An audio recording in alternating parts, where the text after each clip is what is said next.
नमस्कार फ्रेंड्स, स्वागत है आप सभी का सॉल्यूशन मदरसा यूट्यूब चैनल में। फ्रेंड्स, इस वीडियो में पैरा जम्बल्ड सेंटेंसेस से रिलेटेड प्रैक्टिस सेट लिया है।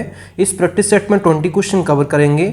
आप लोगों को जरूर बताना कि आप लोगों ने 20 में से कितना स्कोर किया है। और इसका जो PDF है आपको टेलीग्राम के चैनल पर 1-2 दिन बाद मिल जाएगा। तो टेलीग्राम का जो लिंक है वो वीडियो के डिस्क्रिप्शन में है, तो आप सभी लोग जो है टेलीग्राम को ज्वाइन कर लीजिए। और आप सभी लोग जो है यूट्यूब चैनल को भी ज्वाइन कर सकते हैं।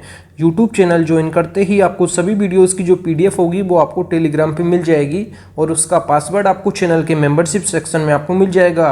जब आप सभी लोग चैनल को ज्वाइन कर लेंगे तो आपके यूट्यूब के होम पेज पे मेंबरशिप का ऑप्शन खुल जाएगा, तो उसमें आपको सभी वीडियोस की जो PDF का पासवर्ड होगा वो आपको मिल जाएगा। और PDF के लिए जो है आप लोग टेलीग्राम को भी ज्वाइन कर लीजिए, लिंक जो है वीडियो के डिस्क्रिप्शन में है। और लास्ट में आप लोगों ने 20 में से कितना स्कोर किया है कमेंट बॉक्स में जरूर बताएं।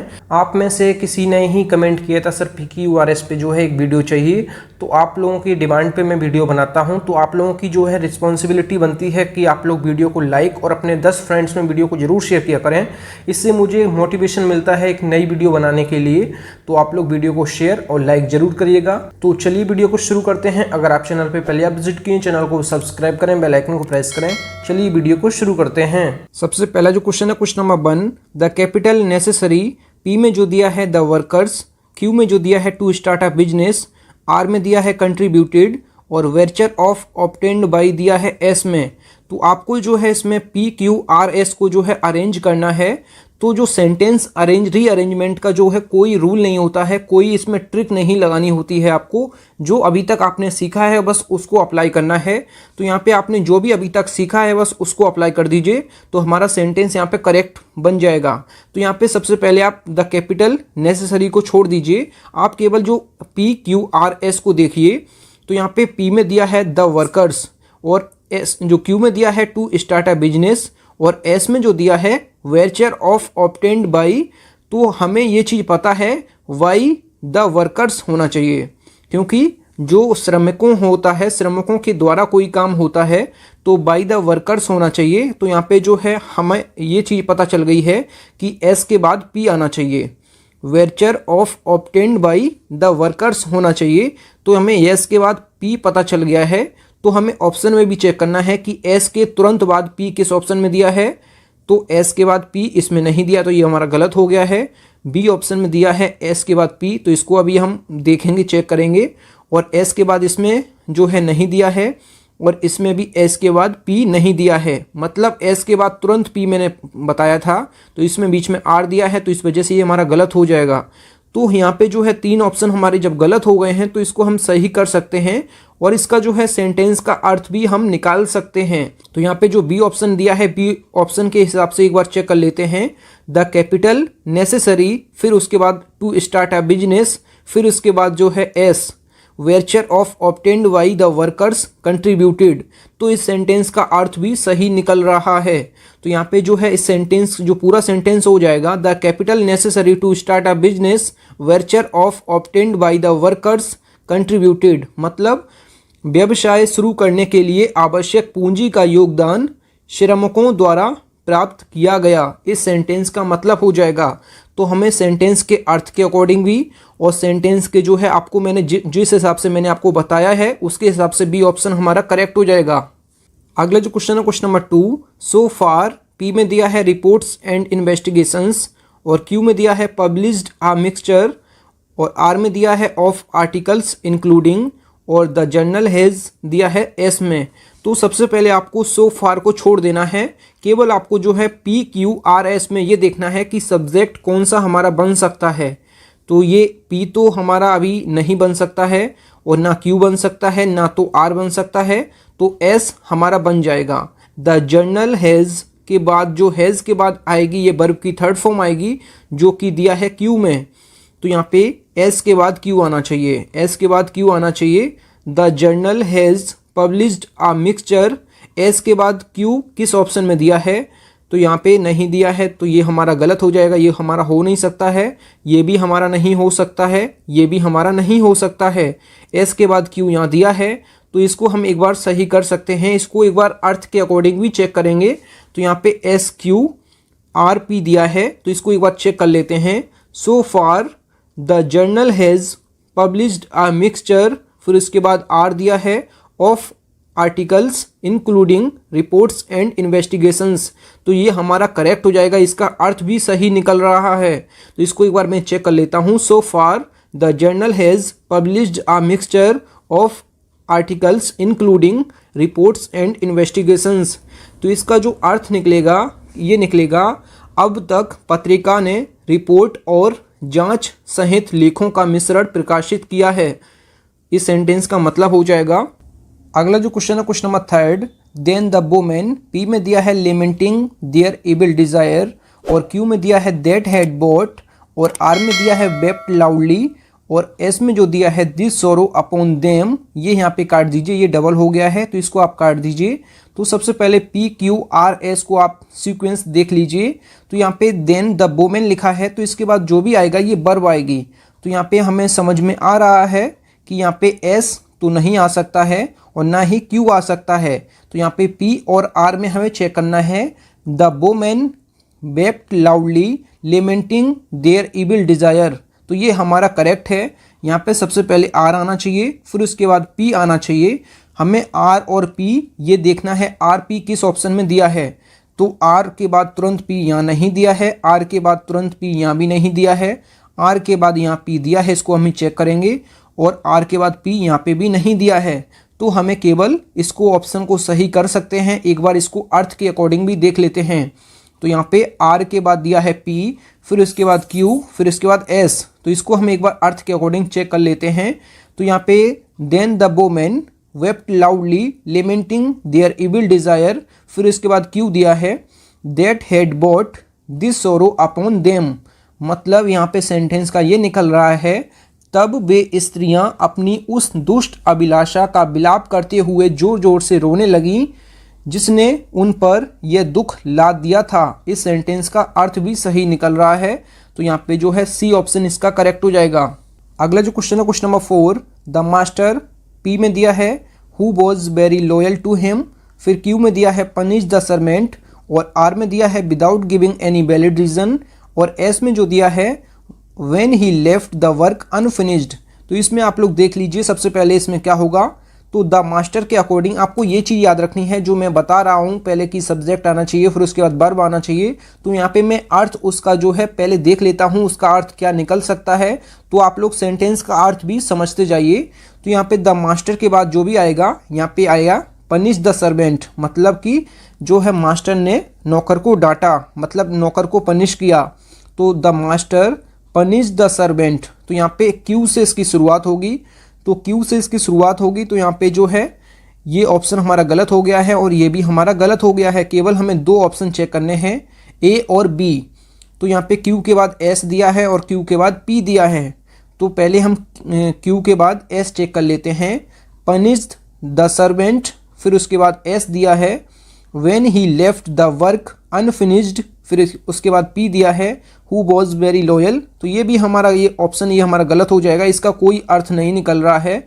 अब हमें इसको बी ऑप्शन को सही कर सकते हैं, नहीं तो इसका अर्थ भी हम एक बार चेक कर लेंगे। तो यहाँ पे सबसे पहले जो दिया है the master punish the servant, फिर उसके बाद दिया है who was very loyal to him, मतलब जो मालिक ने, मतलब मास्टर ने उस नौकर को दंडित किया। मतलब the master punish the servant, मतलब मास्टर ने जो है उस नौकर को दंडित किया। Who was very loyal to him, जो उसके प्रति बहुत वफादार था। यहाँ पे जो है इसका अर्थ निकल गया है पी का। अब उसके बाद देख लेते हैं एस को, when he left the work unfinished without giving any valid reason, मतलब जब उसने कोई वैध कारण बताए बिना काम अधूरा छोड़ दिया। इस सेंटेंस का मतलब हो जाएगा। तो इस सेंटेंस का मैं पूरा एक बार अर्थ बता देता हूँ। The master punish the servant, मतलब मास्टर ने उस नौकर को दंडित किया। Who was very loyal to him, जो उनके प्रति बहुत वफादार था। और फिर उसके बाद when he left the work unfinished without giving any valid reason. तो यहाँ पे हमारा बी ऑप्शन इसका करेक्ट हो जाएगा। अगला जो क्वेश्चन है question number 5, the grocer, P में दिया है did not listen to the protests of the customer, और क्यू में दिया है who was in the habit of being less, R में दिया है whom he had cheated with great audacity। तो ये हमें इस सेंटेंस से निकल के आ रहा है कि whom he had cheated with great audacity, तो R के बाद S तो होना ही चाहिए। यहाँ पे जो दिया है whom he had cheated with great audacity, इसका जो मतलब हो जाएगा जो है जिसे उसने बड़ी दुस्साहस से ठगा था। यहाँ पे इसका मतलब निकल रहा है। अब मैं ये ऊपर भी चेक कर लेता हूँ कि P पहले आएगा या फिर Q पहले आएगा। तो यहाँ पे सेंटेंस के आपको थोड़ा सा अर्थ समझना है। तो यहाँ पे जो दिया है द ग्रोसर के बाद यहाँ पे जो है did not listen to the protest of the customer, ये तो नहीं हो सकता है। तो यहाँ पे एक बार Q को चेक करते हैं। The grocer who was in the habit of being less, तो यहाँ पे जो है ये सेंटेंस का मतलब सही निकल रहा है। मतलब कि जिस किराना दुकानदार को कम तोलने की आदत थी, did not listen to the protests of the customer, कि यहाँ पे जो है कि उसने उस ग्राहक के विरोध को नहीं सुना। whom he was cheated with great audacity, जिसे उसने बड़ी दुस्साहस से ठगा था। इस सेंटेंस का जो निकल रहा है ये निकल रहा है सबसे पहले Q आएगा, फिर उसके बाद P आएगा, फिर उसके बाद R, फिर उसके बाद S। ये किस में दिया है? तो इसका राइट ऑप्शन जो हो जाएगा QPRS। QPRS ये हमारा केवल A ऑप्शन में दिया है।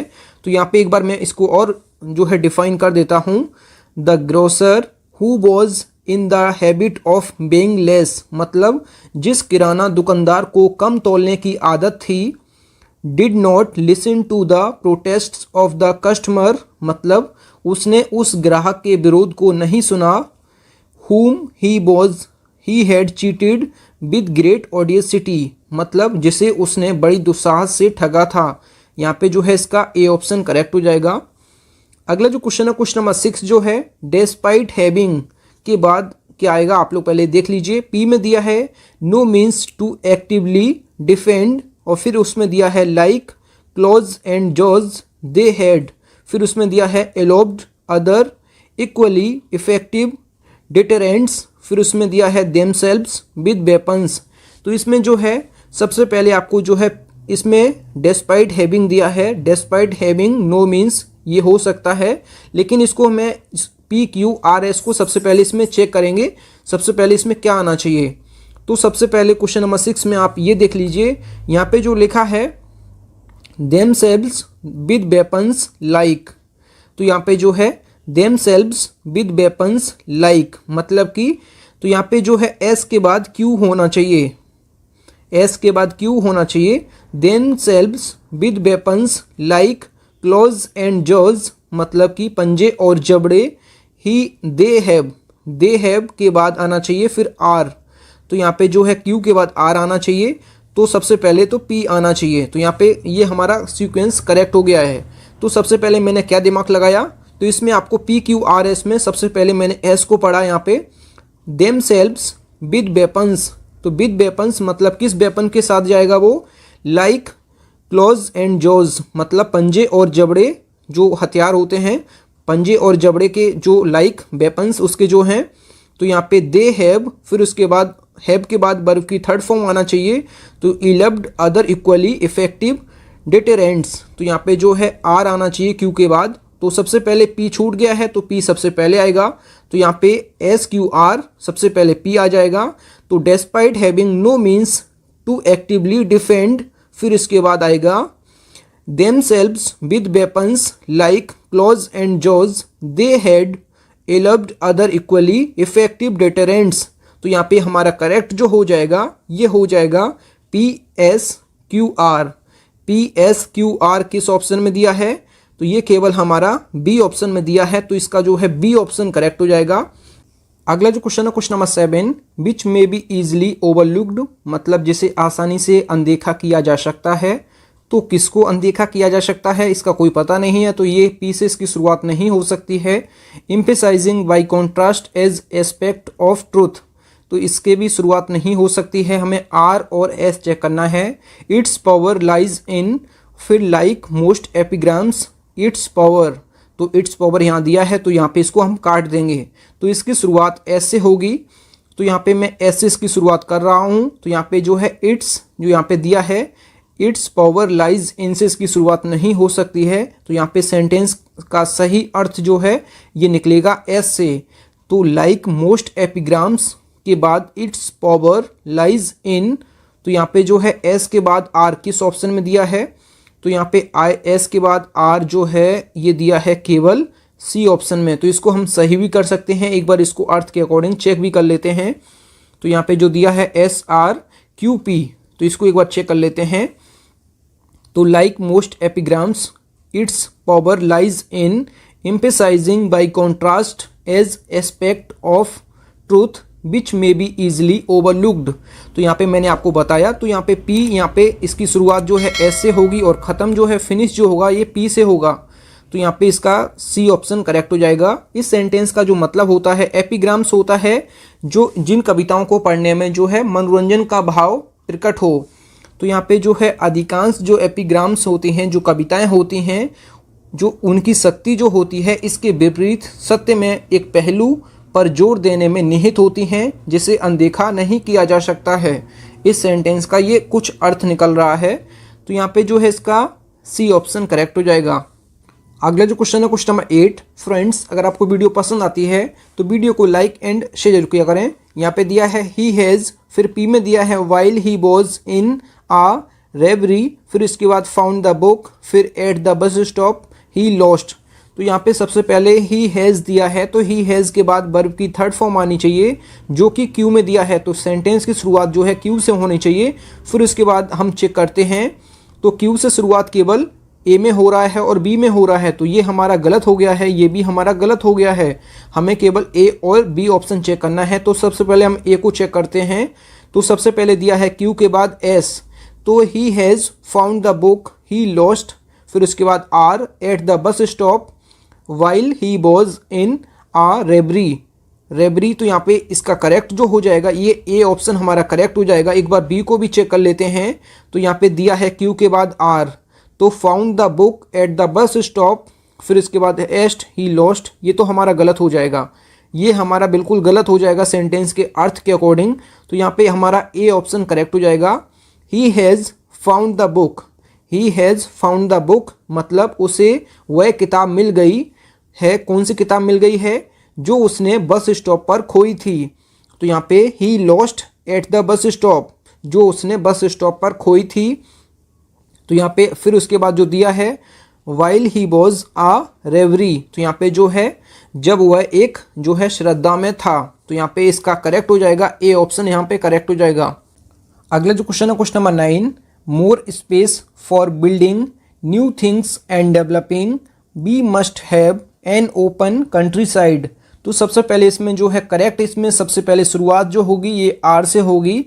वी मस्ट हैव मतलब हमारे पास क्या होना चाहिए, वी मस्ट हैव हमारे पास क्या होना चाहिए, मोर स्पेस फॉर बिल्डिंग मतलब कि हमारे पास जो है अधिक जगह होना चाहिए, जो है new things and developing N open countryside. तो कंट्री साइड जो होता है ये खुले ग्रामीण क्षेत्र होते हैं। तो सबसे पहले वी मस्ट हैव हमारे पास क्या होनी चाहिए, मोर स्पेस फॉर बिल्डिंग मतलब हमारे पास अधिक जगह होनी चाहिए। किसके लिए? New things and developing N open country side की नई चीज़ों के निर्माण और खुले ग्रामीण इलाकों के विकास के लिए हमारे पास अधिक जगह होनी चाहिए। तो यहाँ पे इसका करेक्ट जो हो जाएगा आर, फिर इसके बाद पी, फिर इसके बाद क्यू, फिर इसके बाद एस। तो ये किस ऑप्शन में दिया है? तो हमारा ये है आर पी क्यू एस, ये हमारा डी ऑप्शन हमारा करेक्ट हो जाएगा। इस सेंटेंस का मतलब हो जाएगा वी मस्ट हैव मतलब हमारे पास होनी चाहिए, कि मोर स्पेस मतलब अधिक जगह होनी चाहिए, कि न्यू थिंग्स एंड डेवलपिंग मतलब जो है नई चीज़ों के निर्माण, और जो है एन ओपन कंट्री साइड मतलब नई चीज़ों के निर्माण और खुले ग्रामीण इलाकों के विकास के लिए हमारे पास जो है अधिक जगह होनी चाहिए। तो यहाँ पे इसका डी ऑप्शन करेक्ट हो जाएगा। अगला जो क्वेश्चन है क्वेश्चन नंबर 10 जो दिया है फिल्म्स पिक्चर्स एंड इवन के बाद फिर मेड दिया है, made of the relics for prosperity, फिर उसके बाद दिया है मिनिएचर मॉडल्स कैन बी, फिर इसके बाद interested in knowing about them. तो ये हमें सेंटेंस में थोड़ा सा ये लग रहा है कि interested in knowing at about them जो है ये सेंटेंस के लास्ट में आना चाहिए। तो यहाँ पे एक बार इसको चेक कर लेते हैं। Films, pictures and even miniature, तो हमें पी के बाद ये हमें नज़र आ रहा है, पी के बाद आर होना चाहिए। तो films, pictures and even miniature, तो इवन मेड ऑफ तो हो नहीं सकता है, ना इंटरेस्टेड हो सकता है, तो हमें सबसे पहले पी लिखना है, फिर उसके बाद जो लिखना है आर लिखना है। Films, pictures and even miniature models can be के बाद क्या आएगा, फिर आएगा इंटरेस्टेड आएगा या फिर मेड ऑफ आएगा। तो अभी मैंने आपको क्या बताया, interested in knowing about them, ये सेंटेंस के लास्ट में आना चाहिए। तो यहाँ पे हमारा क्यू हो जाएगा, फिर इसके बाद एस हो जाएगा। तो ये हमारा सीक्वेंस सही है। Films, pictures and even miniature models can be made of the relics of for prosperity, interested in knowing about them. तो ये हमारा किस ऑप्शन में दिया है, PRQS केवल डी ऑप्शन में दिया है, तो हमारा डी ऑप्शन यहाँ पे करेक्ट हो जाएगा। अगला जो क्वेश्चन है क्वेश्चन नंबर 11 दिया है, कंटेंड दैट एंटिक्विटी, फिर सम पीपल हाउएवर, यहाँ पे दिया है for future generation should be preserved. तो सबसे पहले इसमें आपको ये याद रखना है कि यहाँ पे शुड बी क्यों आया है, तो शुड बी प्रिजर्व्ड दिया है फॉर फ्यूचर जनरेशन, तो should be preserved for the future generation, तो एस के बाद आर आना चाहिए। तो यहाँ पे जो दिया है एस के बाद आर, ये किस ऑप्शन में दिया है एस के बाद आर, तो ये हमारा गलत हो जाएगा, ये हमारा सही हो सकता है, और ये हमारा एस के बाद आर ये भी गलत हो जाएगा, और ये भी हमारा गलत हो जाएगा। तो हमारा जो है बी ऑप्शन यहाँ पे करेक्ट हो जाएगा। इसको एक बार चेक कर लेते हैं। सबसे पहले दिया है क्यू, फिर इसके बाद दिया है पी, तो यहाँ पे चेक कर लेते हैं। सबसे पहले Q, some people however content that antiquity, फिर इसके बाद दिया है S, should be preserved for future generation. तो यहाँ पे हमारा करेक्ट जो हो जाएगा, ये हमारा सीक्वेंस हो जाएगा QPSR, ये हमारा जो है केवल बी ऑप्शन में दिया है, तो हमारा जो यहाँ पे बी ऑप्शन करेक्ट हो जाएगा। इस सेंटेंस का जो मतलब हो जाएगा, हालांकि कुछ लोग इस बात से संतुष्ट हैं, तो यहाँ पे some people however content that antiquity should be preserved for future generation, मतलब हालांकि कुछ लोग इस बात से संतुष्ट हैं कि आने वाली पीढ़ी के लिए पुरातनता को सुरक्षित किया जाना चाहिए। यहाँ पे इस सेंटेंस का अर्थ हो जाएगा, तो यहाँ पे हमारा बी ऑप्शन यहाँ पे करेक्ट हो जाएगा। अगला जो क्वेश्चन है question number 12, even so much of, फिर इसके बाद क्यू में दिया है only being used in a few countries, this extra power is. तो सबसे पहले हमें PQRS में देख लेना है कि कौन सा हो सकता है। तो यहाँ पे दिस एक्स्ट्रा पावर इज के बाद हो सकता है, आर तो हो नहीं सकता है, और ना ही पी हो सकता है। तो हमें ये पता चल गया है this extra power is only being used in. तो यहाँ पे हमें जो है ये पता चल गया है कि एस के बाद क्यू होना चाहिए। तो एस के बाद क्यू किस ऑप्शन में दिया है, तो यहाँ पे ये ऑप्शन में दिया है, ये हमारा गलत हो जाएगा, इसमें भी हमारा गलत हो जाएगा, और ये भी दिया है। तो हमें केवल ए ऑप्शन और डी ऑप्शन चेक करना है, क्योंकि हमें ये पता चल गया है दिस एक्स्ट्रा पावर इज के बाद आएगा, ये आएगा ओनली बीइंग यूज्ड इन।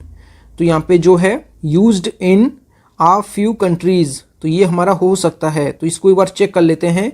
तो सबसे पहले शुरुआत हो रही है पी से, तो even so much of this extra power is only being used in uh few countries, तो ये हमें लग रहा है कि सही हो सकता है। एक बार इसको भी चेक कर लेते हैं डी ऑप्शन को। सबसे पहले शुरुआत हो रही है आ फ्यू कंट्रीज, फिर उसके बाद दिस एक्स्ट्रा पावर इज, ये तो हमारा कुछ सही नहीं लग रहा है, तो ये हमारा गलत हो जाएगा। तो केवल हमारा जो है ए ऑप्शन यहाँ पे करेक्ट हो जाएगा। इसको एक बार अर्थ के अकॉर्डिंग भी देख लेते हैं। तो सबसे पहले इसमें दिया है पी दिया है, फिर उसके बाद एस दिया है, फिर क्यू दिया है, फिर आर दिया है। एक बार इसको चेक कर लेते हैं। सबसे पहले दिया है P, even so much of, फिर उसके बाद दिया है this extra power is only being used in uh few countries, मतलब फिर भी इस अतिरिक्त पावर का अधिकांश उपयोग जो है केवल कुछ देशों में ही किया जा रहा है। तो यहाँ पे आ फ्यू कंट्रीज ये लास्ट में होना चाहिए। तो यहाँ पे इसका करेक्ट जो हो जाएगा, ये हो जाएगा, इसका ए ऑप्शन हमारा करेक्ट हो जाएगा। अगला जो क्वेश्चन है क्वेश्चन नंबर 13, 100 years ago, फिर दिया है used about 24 times as much power as it did today the world as a वहाँ पे गलत है थोड़ा सा, यहाँ पे होल कर लीजिए आप लोग। यहाँ पे जो है होल लिखा है, आप लोग देख लीजिए इसको।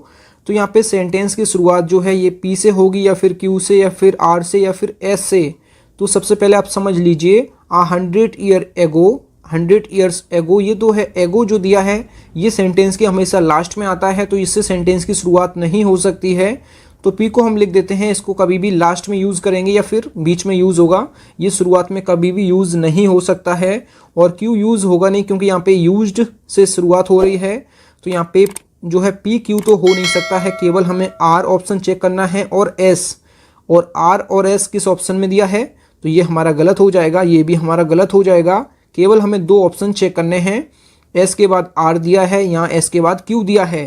तो सबसे पहले हम देख लेते हैं today the world as a whole, फिर इसके बाद दिया है आर, तो यहाँ पे आर को भी एक बार चेक कर लेते हैं, पावर एज इट डिड, फिर इसके बाद दिया है क्यू यूज्ड। तो डिड के बाद यूज्ड नहीं हो सकता है, यहाँ पे यूज होना चाहिए था, क्योंकि जब वर्ब की डिड आ जाती है, वर्ब जब डिड यूज होता है तो वर्ब की हमेशा फर्स्ट फॉर्म होती है, ना कि सेकंड फॉर्म या थर्ड फॉर्म। तो यहाँ पे डिड के बाद यूज्ड नहीं होना चाहिए, तो यहाँ पे जो है ये हमारा गलत हो जाएगा। इसको हम एकदम सही कर सकते हैं क्योंकि हमें दो ऑप्शन तो पहले ही गलत हो गए थे मेरे, तो इसको भी हमने गलत कर दिया है, तो केवल हमें सी ऑप्शन बचा है, तो ये हमारा करेक्ट हो जाएगा। इसको एक बार चेक कर लेते हैं, सी ऑप्शन को एक बार चेक कर लेते हैं। यहाँ पे लिखा है होल, आप देख लीजिए यहाँ पे जो है होल लिखा है, तो यहाँ पे जो है सबसे पहले एस होगा कि today the world as whole, फिर इसके बाद दिया है Q used about 24 times as much, फिर इसके बाद दिया है power as it did 100 years ago. तो ये हमारा करेक्ट हो जाएगा, ऑप्शन इसका सी करेक्ट हो जाएगा। इस सेंटेंस का जो मतलब हो जाएगा, जो आज पूरी दुनिया ने 100 साल पहले की तुलना में लगभग 24 गुना अधिक बिजली का इस्तेमाल किया, इस सेंटेंस का मतलब हो जाएगा। अगला जो क्वेश्चन है, क्वेश्चन नंबर 14 जो है, इसमें दिया है व्हेन फॉरेस्ट इज, फिर दिया है और प्रोटेक्ट द सॉइल, फिर दिया है लेफ्ट टू क्रिएट, फिर इसमें दिया है cut down there is nothing. तो इसमें सबसे पहले आप देख लीजिए सेंटेंस की शुरुआत कहाँ से होगी। तो सेंटेंस की शुरुआत जो है क्यू से नहीं हो सकती है, ना ही आर से हो सकती है और ना ही एस से हो सकती है, तो केवल हमें पी से शुरुआत इसकी करनी है। तो ये हमें पता चल गया है, शुरुआत केवल पी से हो सकती है। तो हमें जो है ये दो ऑप्शन हमें गलत कर देने हैं, केवल हमें दो ऑप्शन चेक करने हैं, क्योंकि सेंटेंस की शुरुआत जो है ये हम पी से कर रहे हैं। तो व्हेन फॉरेस्ट इज, तो इज के बाद जो आएगा ये लेफ्ट नहीं हो सकता है, यहाँ पे जो आर दिया है ये लेफ्ट नहीं हो सकता है, क्योंकि इज के बाद कभी भी वर्ब की सेकंड फॉर्म या थर्ड फॉर्म नहीं आती है, तो हमेशा वर्ब की फर्स्ट फॉर्म आपको यूज़ करना है। तो यहाँ पे when forest is cut down there is nothing, फिर इसके बाद जो दिया है लेफ्ट टू क्रिएट और प्रोटेक्ट द सॉइल, तो यहाँ पे ये हमारा गलत हो जाएगा, क्योंकि इज के बाद कभी भी लेफ्ट नहीं आ सकता है, हमेशा वर्ब की फर्स्ट फॉर्म यहाँ पे यूज़ करेंगे। तो यहाँ पे कट डाउन दिया है, तो हमारा जो है केवल ए ऑप्शन यहाँ पे करेक्ट हो जाएगा, PSRQ, ये हमारा करेक्ट हो जाएगा। तो इस सेंटेंस का जो मतलब निकलेगा ये निकलेगा, इसको भी एक बार पढ़ देता हूँ मैं, कि when forest is cut down there is nothing, फिर इसके बाद दिया है लेफ्ट टू क्रिएट और प्रोटेक्ट द सॉइल। मतलब कि इस सेंटेंस का जो मतलब हो जाएगा, जब जंगल काट दिए जाते हैं तो मिट्टी बनाने या फिर उसकी रक्षा करने के लिए कुछ भी नहीं बचा होता है, इस सेंटेंस का मतलब हो जाएगा। अगला जो क्वेश्चन है, क्वेश्चन नंबर 15। फ्रेंड्स, अगर आपको वीडियो पसंद आती है तो वीडियो को लाइक एंड शेयर जरूर किया करें। इसमें दिया है it has to be cut carefully, मतलब कि इसे सावधानी से काटना होगा। फिर इसके बाद दिया है and a home for wildlife, waters protection recreation, it forest is to supply timber. तो यहाँ पे शुरुआत सेंटेंस की जो होगी ये एस से होगी, क्योंकि यहाँ पे जो है इसे सावधानी से काटना होगा, तो ये तो इसमें शुरुआत में नहीं हो सकता है। तो यहाँ पे इसकी शुरुआत जो होगी ये होगी it forest is to supply timber, मतलब यदि जंगल को लकड़ी, तो यहाँ पे दिया है इफ़, यदि forest is to supply timber, यदि जंगल को लकड़ी, फिर इसके बाद दिया है, इसके बाद आर होना चाहिए, तो यहाँ पे जो है कॉमा दिया है, फिर इसके बाद यहाँ कॉमा दिया है, यहाँ पे कॉमा दिया है वाटर्स प्रोटेक्शन, फिर इसके बाद कॉमा दिया है recreation and a home for wildlife, फिर उसके बाद आना चाहिए क्या, क्यू, फिर लास्ट में आना चाहिए P. It has to be cut carefully, मतलब यदि जंगल को लकड़ी, जल संभर, संरक्षण, मनोरंजन और वन्य जीवन के लिए एक घर की आपूर्ति करना है तो इसे सावधानी से काटना होगा। इस सेंटेंस का मतलब हो जाएगा, तो इसका डी ऑप्शन करेक्ट हो जाएगा। अगला जो क्वेश्चन है क्वेश्चन नंबर 16 जो दिया है, यहाँ पे दिया है low lying areas before flooding unchecked to the valley, फिर रन वाटर कैन रश। तो यहाँ पे सेंटेंस की शुरुआत जो है ये एस से होगी। एस से क्यों होगी, क्योंकि यहाँ पे जो दिया है रेन वाटर कैन रश, तो यहाँ पे जो है सेंटेंस की शुरुआत जो है एस से होना चाहिए। यहाँ पे जो इस सेंटेंस का ये मतलब हो जाएगा कि जो बारिश का पानी है, जो रेन वाटर है, कैन रश के बाद क्या आएगा, फिर इसके बाद आएगा कि अनचेक्ड टू द वैली, तो यहाँ पे आर होना चाहिए, कि यहाँ पे जो है आर होना चाहिए। फिर उसके बाद जो है बिफोर फ्लडिंग लो लाइंग एरियाज, तो यहाँ पे जो है फ्लडिंग लो लाइंग एरियाज, ये हमारा यहाँ पे करेक्ट हो जाएगा क्यू पी। तो यहाँ पे एस आर क्यू पी किस ऑप्शन में दिया है, एस आर क्यू पी यहाँ पे जो है केवल बी ऑप्शन में दिया है। इस सेंटेंस का मतलब जो हो जाएगा कि निचले इलाकों में बाढ़ के कारण बारिश का पानी जो है घाटी में पहुंच सकता है। इस सेंटेंस का मतलब हो जाएगा जो यहाँ पे दिया है रेन वाटर कैन रश, मतलब जो बारिश का पानी है अनचेक्ड टू द वैली, मतलब कि घाटी में पहुंच सकता है। कहाँ पहुंच सकता है, बिफोर फ्लडिंग, मतलब कहाँ बाढ़ का कारण बन सकता है, लो लाइंग एरियाज, मतलब निचले इलाकों में। तो यहाँ पे जो है इसका बी ऑप्शन करेक्ट हो जाएगा। अगला जो क्वेश्चन है question number 17, they chopped board and mode the job so rapidly seem attractive. तो इसमें सबसे पहले इसकी शुरुआत जो है ये पी से होनी चाहिए, क्योंकि यहाँ पे सब्जेक्ट दिया है।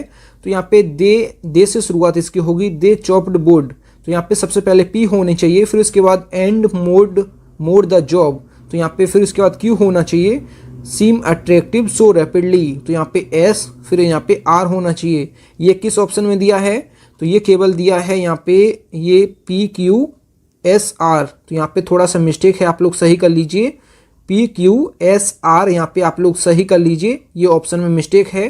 तो यहाँ पे बी ऑप्शन हमारा करेक्ट हो जाएगा, पी क्यू एस आर हमारा करेक्ट हो जाएगा। इस सेंटेंस का जो मतलब हो जाएगा ये हो जाएगा क्या, उन्होंने जो है लकड़ी काट ली और काम को इतना तेजी से आकर्षक बना दिया। इस सेंटेंस का मतलब हो जाएगा रैपिडली, मतलब होता है कि बहुत तेजी से। अगर आपकी कोई एग्ज़ाम है जो कि 10 दिन बाद है, तो आपकी जो स्टडी होगी बहुत तेज़ी से होगी, मतलब धुआंधार होगी। तो रैपिडली मतलब होता है धुआंधार या फिर बहुत तेज़ी से। तो यहाँ पे सेंटेंस का मतलब हो जाएगा दे चॉप्ड बोर्ड, मतलब उन्होंने लकड़ी काट ली, और एंड दिया है मोड द जॉब, काम को इतनी तेज़ी से, यहाँ पे सीम अट्रैक्टिव सो रैपिडली, काम को इतनी तेज़ी से आकर्षक बना दिया। तो यहाँ पे जो है बी ऑप्शन हमारा करेक्ट हो जाएगा। P Q S R option में थोड़ा सा मिस्टेक है, आप लोग सही कर लीजिएगा। अगला जो क्वेश्चन है question number 18, he became when man is relieved a little creator from the battle for physical safety. तो सबसे पहले यहाँ पे देख लीजिए, he became a little creator, ये सेंटेंस बिल्कुल सही है। He became a little creator, मतलब यहाँ पे क्या हो जाएगा, वह एक छोटा सा क्रिएटर बन जाता है। यहाँ पे इसका मतलब हो जाएगा, तो पी के तुरंत बाद क्या आना चाहिए, यहाँ पे आर होना चाहिए। ही बीकेम आ लिटिल क्रिएटर, तो यहाँ पे पी के बाद तुरंत आर किस ऑप्शन में दिया है, पी के बाद तुरंत आर यहाँ पे दिया है, और पी के बाद यहाँ एस दिया है, तो गलत हो जाएगा। और यहाँ पे भी पी के बाद आर दिया है, और यहाँ पे भी ये गलत हो जाएगा। केवल हमें दो ऑप्शन चेक करने हैं, यहाँ पे क्यू एस पी आर, यहाँ पे दोनों सेम ऑप्शन है, यहाँ पे दोनों ऑप्शन सेम हैं, तो दोनों में से किसी एक ऑप्शन को आप सही कर सकते हैं। यहाँ पे दिया है सबसे पहले क्यू एस दिया है, फिर उसके बाद पी आर दिया है, तो यहाँ पे क्यू से शुरुआत होगी, ये तो सही है। व्हेन मैन इज रिलाइव्ड, क्योंकि यहाँ पे जो है व्हेन मैन, मतलब यहाँ पे क्या हो जाएगा कि जब मनुष्य जो है is relieved from the battle for physical safety, मतलब जब मनुष्य शारीरिक सुरक्षा की लड़ाई से मुक्त होता है, तो वह जो है एक छोटा क्रिएटर बन जाता है। यहाँ पे सेंटेंस का मतलब हो जाएगा। तो इस हिसाब से हमारा ए ऑप्शन या फिर सी ऑप्शन दोनों में से किसी एक को आप सही कर सकते हैं, क्योंकि दोनों ऑप्शन जो हैं सेम हैं। तो इसमें दोनों में से आप एक सही कर सकते हैं, QSPR हमारा करेक्ट हो जाएगा। अगला जो क्वेश्चन है question number 19, when taking to talk down the, फिर in the season a coach tends to a reporter early abilities of his new man. तो यहाँ पे न्यू मैन इसको आप हटा दीजिए। तो यहाँ पे न्यू मैन यहाँ पे ऑप्शन में दिया है, तो यहाँ पे इसको हटा दीजिएगा। तो यहाँ पे आप लोग सोच लीजिए सबसे पहले क्या होगा। तो सबसे पहले आप पी को देखिए ध्यान से, टू टॉक डाउन द, फिर द दिया है तो क्यू से पहले द नहीं आ सकता है और ना ही आर से पहले द आ सकता है। केवल एस जो है एबिलिटी से पहले, एबिलिटीज से पहले जो है द आ सकता है। तो पी के तुरंत बाद जो है एस होना चाहिए, क्योंकि यहाँ पे जो पी में दिया है द, ये जो है क्यू से पहले नहीं हो सकता है द, ना कि आर से पहले हो सकता, क्योंकि यहाँ पे जो इन और टू जो है प्रपोजिशन दिया है और प्रपोजिशन से पहले से आर्टिकल नहीं आता है। तो यहाँ पे सबसे पहले जो है पी के बाद एस आपको ढूंढना है। तो पी के बाद एस किस ऑप्शन में दिया है, ए में दिया है। ये हमारा गलत हो जाएगा, ये भी हमारा गलत हो जाएगा, ये भी हमारा गलत हो जाएगा। तो यहाँ पे जो हम ए को सही कर सकते हैं, पी के बाद एस किस ऑप्शन में दिया था, तो केवल यहाँ पे दिया है ए ऑप्शन में। तो इसको एक बार चेक कर लेते हैं, इसको एक बार चेक कर लेते हैं। सबसे पहले दिया है व्हेन टेकिंग, फिर दिया है यहाँ पे दिया है R, to are reporter early, फिर इसके बाद दिया है क्यू। तो in the season a coach tends, फिर दिया है P, to talk down the abilities of his new man. तो यहाँ पे सेंटेंस का मतलब जो हो जाएगा कि सीजन की शुरुआत में एक रिपोर्टर के पास ले जाने पर एक कोच अपने नए आदमी की क्षमताओं के बारे में बात करता है। इस सेंटेंस का मतलब हो जाएगा। तो यहाँ पे इसका ए ऑप्शन करेक्ट हो जाएगा। अगला जो क्वेश्चन है question number 20, evolved in South India और the nodes by early medieval times autonomous peasant region. तो इसकी शुरुआत जो है यहाँ से होगी, ऑटोनोमस पीजेंट रीजन और the nodes evolved in South India by early medieval times. तो यहाँ पे इसकी शुरुआत एस से होगी, फिर उसके बाद क्यू होगा, फिर उसके बाद पी होगा, फिर उसके बाद जो है आर होगा। तो यहाँ पे ये सीक्वेंस आप लोग देख लीजिए। तो यहाँ पे इसका डी ऑप्शन करेक्ट हो जाएगा। ऑटोनोमस पीजेंट रीजन और द नोडस के बाद आएगी वर्ब की जो है ये second form, evolved in South India by early medieval times. तो यहाँ पे इसका जो है डी ऑप्शन यहाँ पे करेक्ट हो जाएगा। अगला जो क्वेश्चन है क्वेश्चन नंबर 21, इसका आंसर आप लोगों को कमेंट बॉक्स में बताना है एकदम सही। Thank you friends. अगर आपको वीडियो पसंद आई है तो वीडियो को लाइक एंड शेयर जरूर किया करें। अगर आप चैनल पर पहले आप विजिट किए, चैनल जरूर सब्सक्राइब करें। तो मिलते हैं न्यू वीडियो में, तब तक के लिए जय हिंद, वंदे मातरम।